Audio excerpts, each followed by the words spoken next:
Hey guys, it's Rahul here, and in today's video I'm going to show you how to actually identify unprofitable ads and what metrics you should be looking for.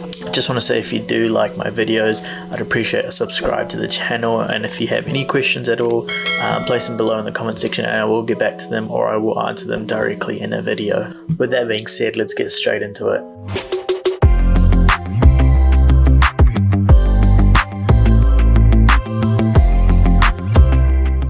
In this video, I'm going to walk through the exact metrics that you need in order to succeed on Facebook, and I'm also going to discuss what you should be testing towards the end of the video. When you're looking at Facebook Ads Manager in general, it can get quite complicated and difficult to read, especially if you're a beginner. The main metric I would focus on personally would be your cost per result. Now, this should be the most important metric that you track across your ad account. Now, cost per result is basically saying how much have you spent in order to get your desired result, whether it's a purchase or add to cart, whatever it may be. Now, actually beyond that, there are actually a few key metrics that can affect that core result. So let's jump into Facebook Ads Manager and dig into it deeper. Now, once we're in Ads Manager itself, we want to take a look at these particular metrics. So if we go ahead and click Reports and click Create Custom Report. Now, if needed, you can actually select the customized columns on the drop down.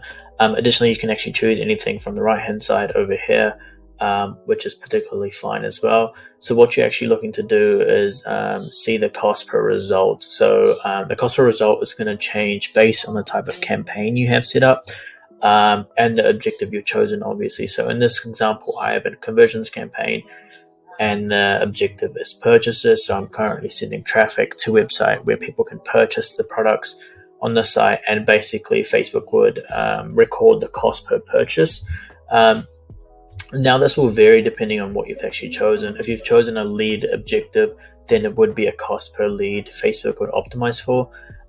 With the cost per result, really there isn't like a one size fits all. So it's going to depend on your industry and what you're advertising in particular. So it can also range with the product price. So your AOV could be quite high. Therefore, your cost per result will actually correlate that and be quite high as well. The second biggest metric you want to take a look at is actually your outbound click-through rate. So now the outbound click-through rate is basically the number of clicks on the link that take people off Facebook onto your site. So I've got both of the outbound click and also frequency, which I'll discuss later, but you want your outbound click-through rate to basically be over 1% because that indicates that people are actually interested in your ad.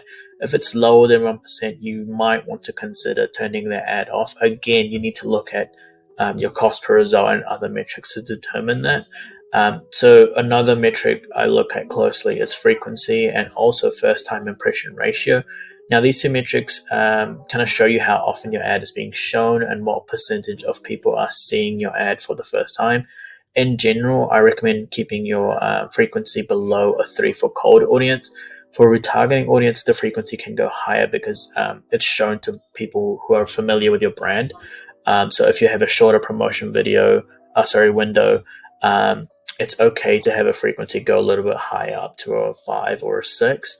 Sometimes it can go higher, but if your cost per result is really under your desired CPA, then it's fine. Now, for the first time impression ratio, you need to navigate to the ad set level for an ad set that is already currently running. So once you're here, you want to select the ad set and select inspect. Over here, you'll actually see the first time impression ratio. Typically, I like to see it above a 50% or higher.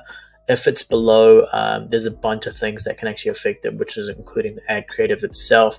So we might need to turn that off and choose a new creative and see how it performs with the current audience.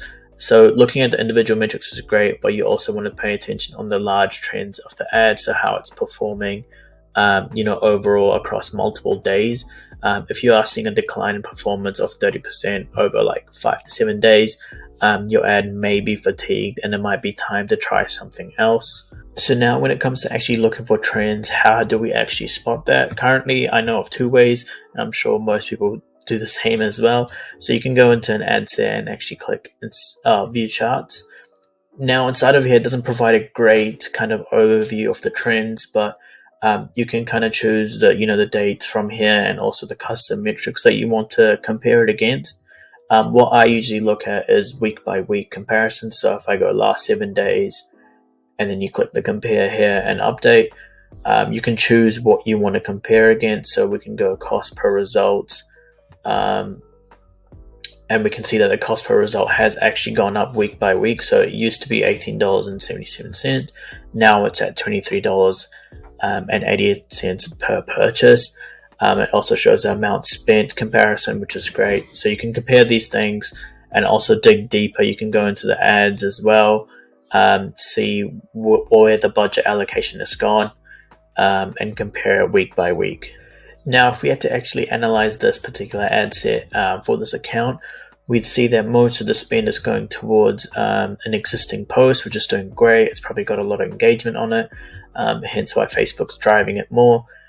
If we want the other ads to actually get a bit of spend behind it, we'd have to turn this off, or we can duplicate these ads in a net new ad set and run it against the same audience. That way we can actually get a proper test between the ads and the creatives and see which one is great, which we can eventually duplicate into a new either a dynamic creative or a CBO ad by itself. So now that we're approaching the end of the video, now you'd want to know what you'd ideally want to test next. So let's say if you wanted to turn off ads or the ad sets itself, what I'd recommend next to try out would be either different audiences or creatives itself. So the different audiences could include broad lookalike audiences, 3% and above, or even stacked lookalike audiences. I've seen it's working quite well across a few accounts.